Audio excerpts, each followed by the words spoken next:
તમારે દિવાળીના 10 દી પહેલા કેવો માહોલ હોય? ગેસવાળી અલ્ટો જ ઉઠતી હોય.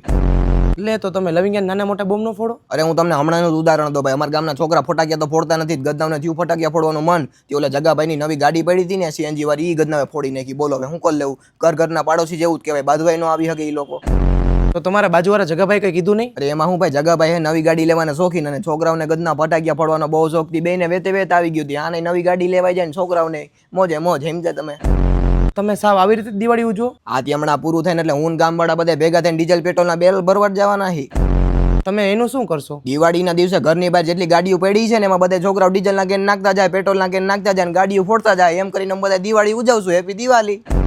તો આ તોડફોડમાં તમારા ગામની ઇકોનોમી સાવ ડાઉન થઈ ગઈ હશે ને? ના ના, એમાં શું, આ ગાડીઓ ફૂટી જાય ને બધી પછી ન્યાન્યા જ પડ્યું, એટલે જેને જેટલા પૈસા ઘટતા હોય ને બધી ગાડીઓ ભંગારમાં દઈને પૈસા કમાઈ લે.